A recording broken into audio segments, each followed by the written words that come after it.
सीताराम मित्रों, आज मैं आपको बहुत ही सटीक और बहुत अच्छी जानकारी देने आया हूँ। और आपको आज जो थंबनेल में है उसी हिसाब से आप समझने का प्रयास करना। थोड़ा सा समय देकर पूर्ण वीडियो देख लेना, उसके बाद ही कोई उपाय आप सब करना, ठीक है।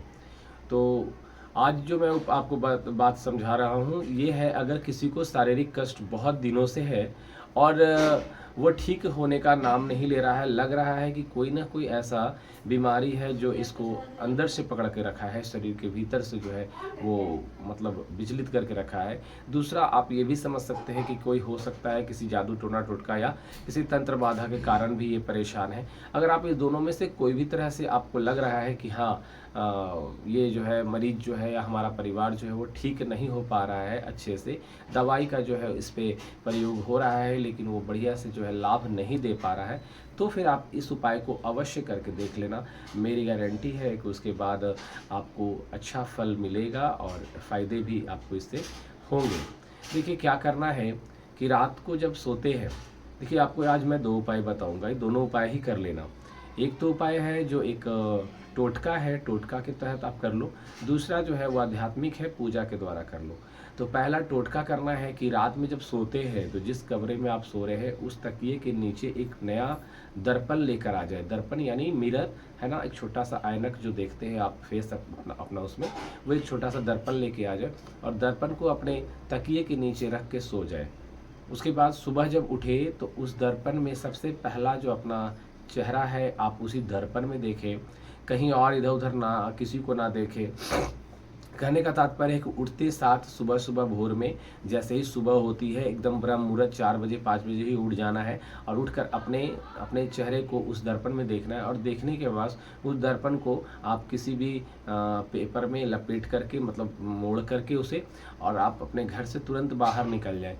निकल कर घर से कम 100 से 200 मीटर की जब दूरी हो जाए तो किसी भी एक ऐसे स्थान जहाँ पे सुरक्षित स्थान हो और वहाँ पे कुछ ऐसे पत्थर वगैरह हो जिस पे पटकने से वो शीशा फूट जाए, चकनाचूर हो जाए, वैसा स्थान आप देख लें।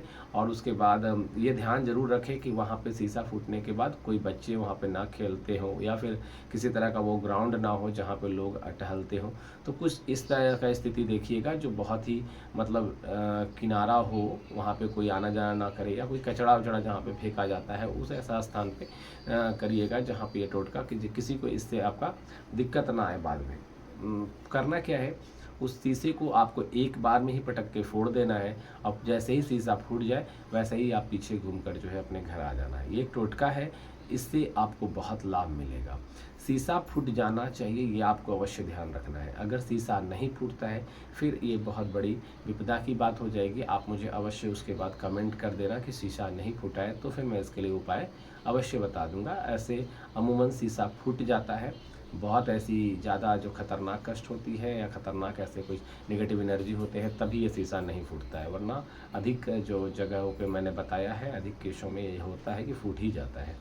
तो दूसरा उपाय ये करना है कि आध्यात्मिक के तौर पे आपको 11 दिन या 21 दिन का संकल्प करके हनुमान जी की पूजा करना है।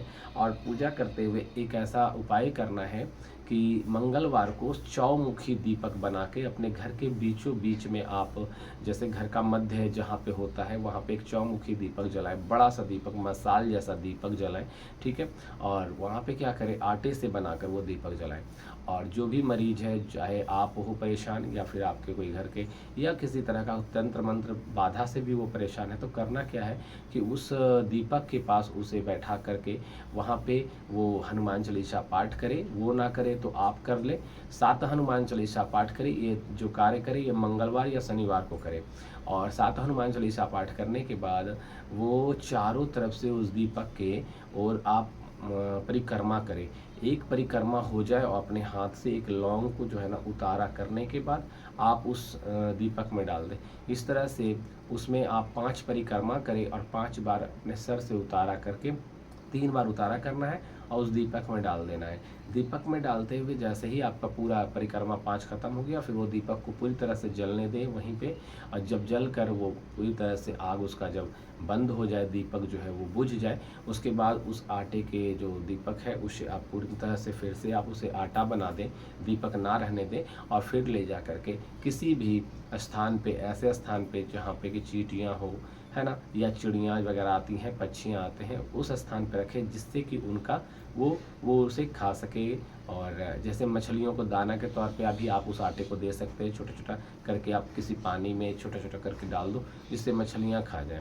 तो ये जो चीज़ें हैं ये आपके शरीर के जितने भी कष्ट हैं, दुख हैं, वो एक एक करके सब जो मछलियाँ खाएंगे वो लेकर चले जाएंगे और आपके दुख को हरेंगे। उन्हें दुख नहीं होगा, उन्हें कोई कष्ट नहीं होगा। ऐसा सोचना नहीं है कि आपके कष्ट को कहीं उसके जगह पर उसे हो जाए, तो ऐसा नहीं होगा। आपके कष्ट को वो हरेंगे और आपको आशीर्वाद देंगे, क्योंकि आप उन्हें जो है ना वो अन्न देंगे, अनाज देंगे, तो आपको आशीर्वाद देंगे, उसका आशीर्वाद ही आपको लगेगा और आपकी जो तबीयत है वो बिल्कुल सही हो जाएगी। ये बहुत ही अच्छा उपाय है, एकदम सात्विक उपाय है, आप इसे कर सकते हैं।